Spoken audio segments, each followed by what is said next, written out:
应东盟轮值主席国文莱外交主管部长艾瑞万邀请，国委员兼外长王毅于周二至周五以视频形式出席东亚合作系列外长会，包括中国东盟10+1外长会、东盟与中日韩10+3外长会、东亚峰会外长会和东盟地区论坛外长会。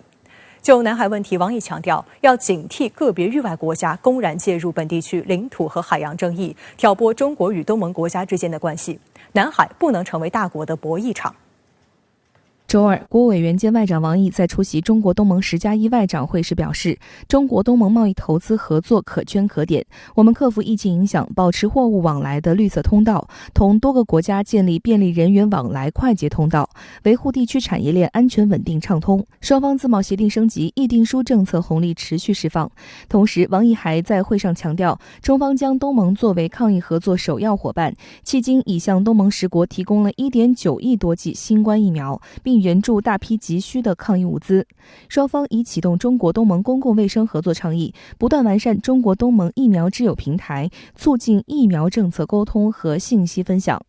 就中国在东亚合作中呢，正在日益发挥一种中流砥柱的作用。因为中国与东盟的合作呢，是这个地区合作的一个核心。中国与东盟呢，以及其他的相关的 RCEP 的成员呢，对于如何来推进在经贸合作、在地区经济合作上呢，进一步推进这方面的合作呢，各方面呢这个期待和利益呢都是不一样的。但是我觉得让中国与东盟呢在这方面的共识呢，应当说呢还是比较强烈的。而且呢，随着这个疫情的逐渐的缓解呢，应当说中国与东盟未来的在地区经贸合作上呢，可以更上一层楼。除了经贸和抗疫合作方面，王毅还就中国与东盟共同维护地区和平稳定与发展繁荣表示，中方将继续履行南海各方行为宣言的承诺，坚持由直接当事国通过磋商谈判和平解决争议，不采取激化矛盾、扩大分歧的单方面行动，同时深化海洋领域务实合作，早日达成准则，是中国与东盟国家的共识。我们排除疫情障碍，在重庆举行了落实南海各方行为宣言高官会，同意恢复南海行为准则按文磋商。此后又密集举行特别视频会和联合工作组会，体现出全面落实宣言、加快准则磋商、维护南海和平稳定的坚定意愿。这次会议宣布准则2读正积极以线上方式推进，并就前言部分达成初步一致，再次表明，只要我们坚持推进磋商的共同政治意愿，不管是肆虐的疫情还是外来的干扰，没有任何困难能够阻挡我们。王毅指出，中方在南海的主权权益符合包括联合国海洋法公约在内的国际法，中方从未提出新的声索，但必将坚持迄今一以贯之的立场。在中国东盟共同努力下，南海形势保持着总体稳定，航行和飞越自由得到依法保护。同时，我们也要警惕的是，个别域外国家公然介入本地区领土和海洋争议，在中国和东盟国家之间大搞挑拨离间，派出大量先进舰机四处挑衅，已成为南海和平稳定最大的搅局者。南海不是也不应成为大国博弈的决斗场，我们不能听任他们破坏本地区和平稳定的良好局面。这个美国及其同盟体系吧，在南海这个军舰的行动，军事行动比较多，所以首先我觉得应该加强这个危机管控。同时呢，我觉得实际上如果它进入到我们西沙、南沙一些岛礁的这个领海这个区域之内，我觉得要画出这个红线，甚至要采取一些适当的军事行动进行反制。我觉得实际上这个是维护我们国家主权比较重要的一点。第二点呢，就是我们常常说的这个双轨思路。双轨思路呢，一方面呢，我觉得就是和这个南海相关争议国，像越南、菲律宾这些国家，还是要通过这个对话和磋商，通过这种和平的方式来把这个争议呢控制住。上周三，在北京举行的中国东盟建立对话关系30周年纪念研讨会上，王毅以视频方式出席开幕式时，就总结了中国和东盟30年合作成果和经验。针对南海问题，王毅表示，要坚持胸怀大局，维护和平稳定。中方愿同南海当事方加强对话协商，妥善管控分歧，排除外部干扰，开展海上务实合作，维护南海和平稳定和长治久安。要继续全面有效落实南海各方行为宣言，加快推进南海行为准则磋商，尽早达成实质有效、符合包括联合国海洋法公约在内国际法的准则。而据粤通社报道称，在周一举行的东盟外长会开幕会议上，东盟各国外长深入讨论了有关南海、朝鲜半岛、中东等共同关心的地区和国际问题。针对南海局势的复杂演变，各国外长再次强调了维护南海的和平、安全、稳定、航行和飞越自由与安全的重要性，强调关于在包括1982年联合国海洋法公约在内的国际法的基础上，通过和平方式解决争端问题的一贯立场，呼吁有关各方保持克制、非军事化，不使用武力或以武力相威胁。会议再次强调充分和有效实施南海各方行为宣言的重要性，欢迎东盟与中国有关南海行为准则的谈判进程。好，相关题马上来连线特约评论员陈斌。陈先生你好。美国国务卿布林肯连续5天与东南亚举行视频会议，那您怎么看这一安排呢？主持人好。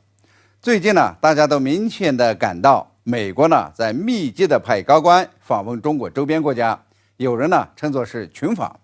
从副国务卿舍曼访问日本、韩国、蒙古国，到国务卿布林肯访问印度，那么再到国防部长奥斯汀访问东南亚3国，布林肯呢还将连续5天与东南亚举行视频对话，意味着呢，美国在搞定欧洲以后，正向中国的邻国席卷而来，不远万里到中国家门口挑拨离间，打造恶化包围圈，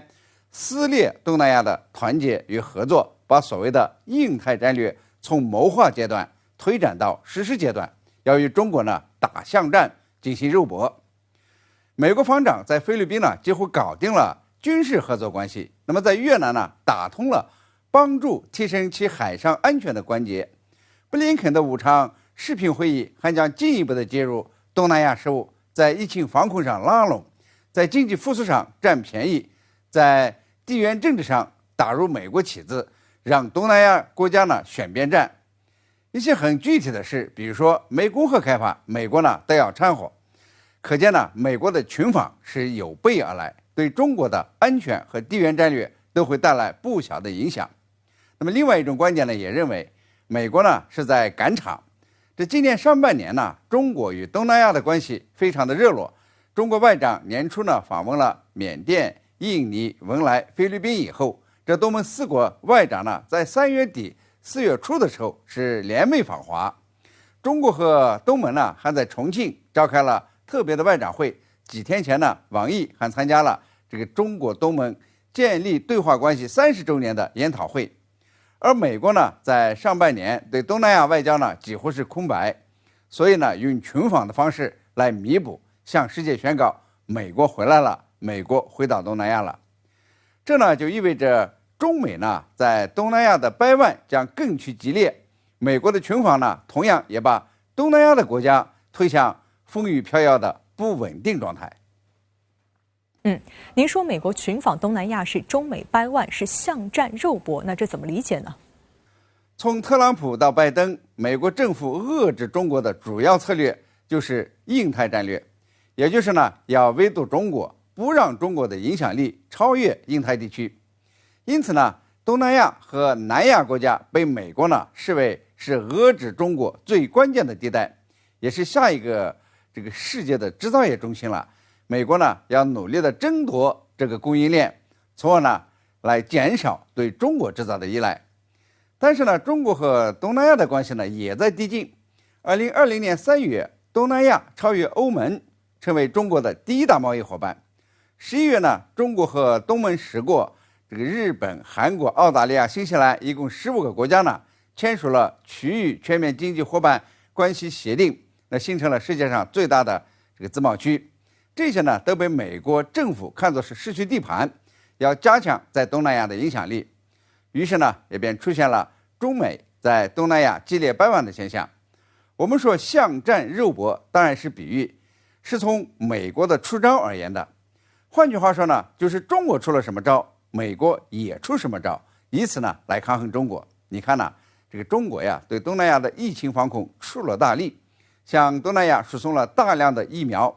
美国现在统计的疫苗够多了，也别拿着疫苗呢来对抗中国。还曾经造谣说呢，这个中国的疫苗啊无助于对付德尔塔变异毒株。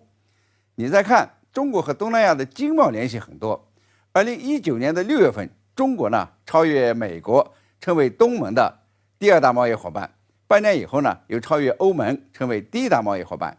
于是呢，美国以推动这个东南亚经济复苏为名，通过对华征收高额的关税来介入东南亚的生产和制造基地，与中国呢在经贸上这个对垒。还有呢，就是中国与东盟10国和其他国家签署了自贸区协议，这个美国呢就来一个印太战略，试图呢把东南亚给圈入美日英澳邻性包围圈，既可以制衡中国，也可以壮大自己的势力范围。那么就是在湄公河上呢，中国帮助老挝等国家呀开发水利资源，美国呢就开始污蔑抹黑，然后呢拉起自己的湄公河直邮，也要开发这个湄公河，还把安全议题呢给加入进去。